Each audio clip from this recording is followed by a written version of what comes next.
Ya, halo semuanya, perkenalkan saya Yusuf Ahmad dengan NIM K00251112 dari kelompok B6 atau SGD 16. Dan ini adalah laporan anatomi 2.2 saya. Untuk laporan pertama, saat kegiatan bermain, Rusdi, seorang anak laki-laki usia 4 tahun, tiba-tiba berhenti berlari karena sesak nafas. Dengan bibir dan ujung jari tampak kebiruan. Rusdi kemudian berjongkok beberapa saat hingga kondisinya membaik. Ibunya menyampaikan bahwa sejak bayi anak sering mengalami kebiruan terutama saat menangis atau lelah dan pernah didiagnosis dengan tetralogy of Fallot.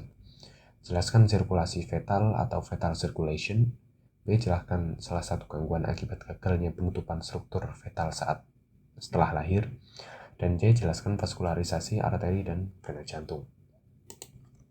Pertama, untuk fetal circulation, berbeda dengan orang dewasa, janin belum dapat melakukan pertukaran oksigen secara sempurna, sehingga oksigen pada janin didapatkan dari ibu melalui plasenta. Nah, karena itu membutuhkan terdapat 3 sambungan atau shunt, yaitu adalah ductus venosus, ductus arteriosus, dan foramen oval. Pertama, dimulai dari plasenta, darah yang kaya oksigen kemudian mengalir ke umbilical vein atau vena umbilicalis, lalu bercabang menjadi 2 alirannya menuju ke ductus venosus dan liver, lalu menuju ke vena cava inferior. Dari vena cava inferior lalu ke atrium dextra atau kanan. Nah, di sini juga bercabang menjadi 2 ke ventricle kanan dan juga foramen oval.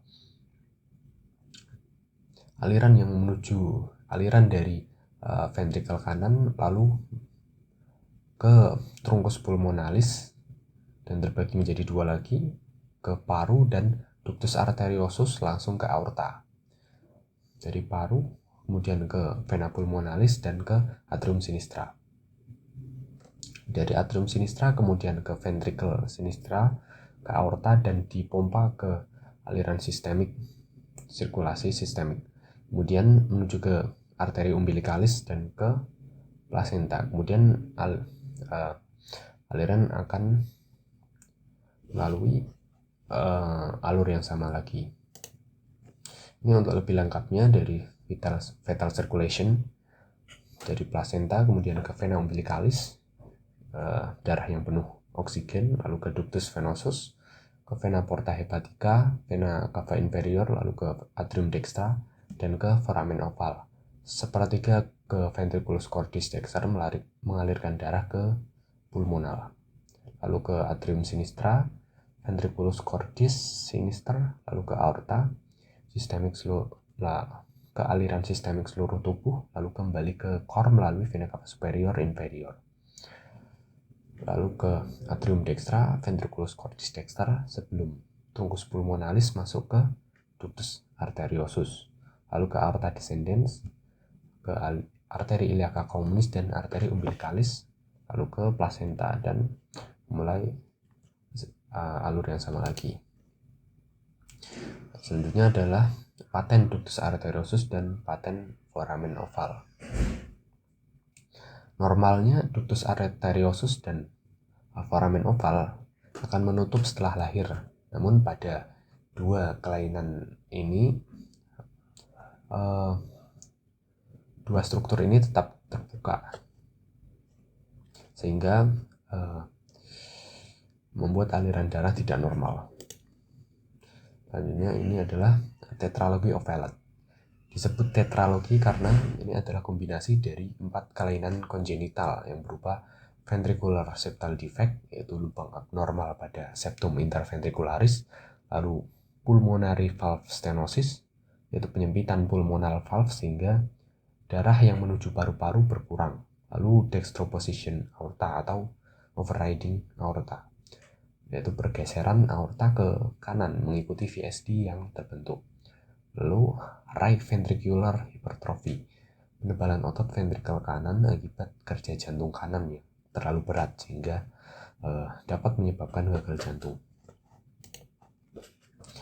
Lalu ini vaskularisasi jantung. Jadi walaupun jantung fungsinya untuk memompa darah ke seluruh tubuh, tetapi jantung juga memerlukan suplai darahnya tersendiri. Suplai jantung berasal dari dua arteri utama, yaitu arteri koronaria dextra dan arteri koronaria sinistra yang merupakan cabang dari aorta ascendens. Arteri koronaria dextra memiliki ramus nodus sinoatrialis, ramus marginalis dextra, dan ramus interventricularis posterior atau PDA. Lalu arteri koronaria sinistra memiliki ramus interventricularis anterior yang kemudian bercabang ke rami lateralis, dan ramus circumflexus yang kemudian bercabang menjadi ramus marginalis sinistra. Di gambar kiri terdapat arteri-arteri yang dilingkari yang merupakan cabang-cabang dari arteri koronaria dextra. Yang pertama, arteri koronaria dextra dari percabangan dari aorta ascendens, kemudian di tepi jantung terdapat ramus marginalis dextra, kemudian di bagian atas terdapat ramus nodus SA atau sinoatrialis, lalu di bagian belakang jantung terdapat ramus interventricularis posterior arteria koronaria dextra. Lalu di gambar kanan terdapat cabang-cabang dari arteri koronaria sinistra, yaitu terdapat ramus circumflexa yang kemudian bercabang menjadi ramus marginalis sinistra. Lalu terdapat ramus interventricularis anterior dan juga bercabang menjadi ramus lateralis. Selanjutnya ini adalah drainase vena jantung. Untuk vena jantung, pertama ada vena interventricularis anterior yang akan bermuara ke vena cardiaca magna yang kemudian bermuara ke sinus coronarius dan ke atrium dextra. Lalu ada vena ventricularis sinistra posterior, lalu ada vena cardiaca media dan vena cardiaca parva yang bermuara ke sinus coronarius yang kemudian bermuara ke atrium dextra. Lalu juga terdapat vena cardiaca anterior. Selanjutnya untuk laporan 2. Saat musim hujan, Badi mengeluhkan hidung tersumbat yang berlangsung beberapa hari, disertai nyeri pada daerah pipi yang memberat saat menunduk. Ia juga merasakan lendir kental mengalir ke tenggorokan. Pada pemeriksaan, dokter mencurigai adanya peradangan pada sinus maxillaris yang berkaitan dengan gangguan drainase di meatus nasi medius. Jelaskan sinus paranasal yang terdapat pada hidung beserta fungsinya. Sebutkan pembagian meatus nasi dan lubang muara drainase masing-masing sinus. Jelaskan mengapa sinus maxillaris lebih sering mengalami sinusitis dibandingkan sinus lainnya.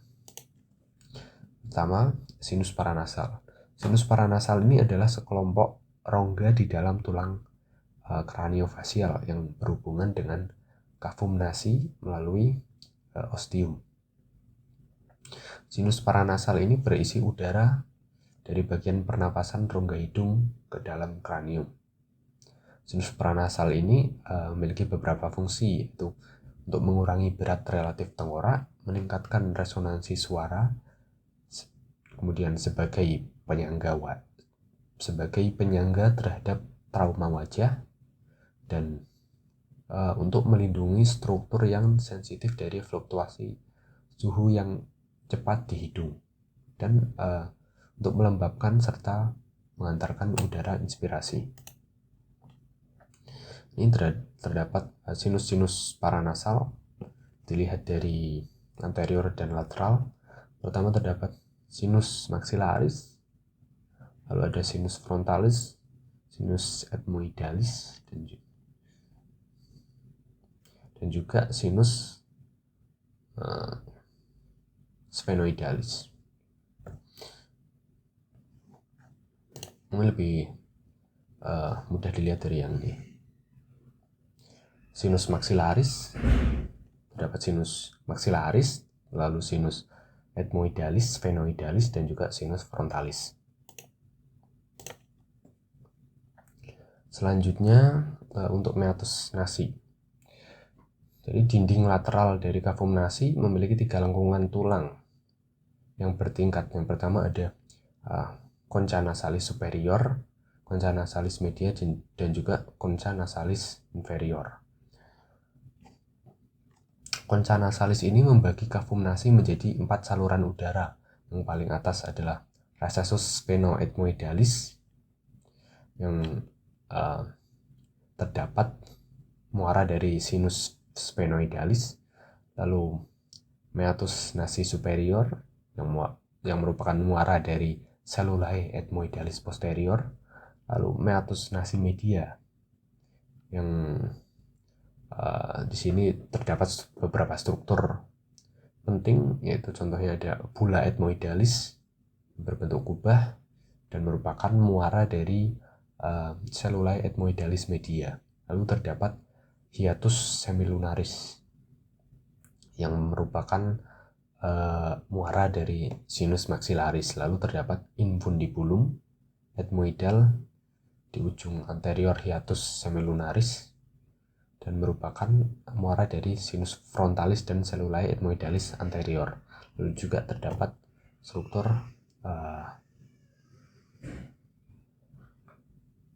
processus uncinatus. Lalu di meatus nasi inferior terdapat muara dari ductus nasolacrimalis.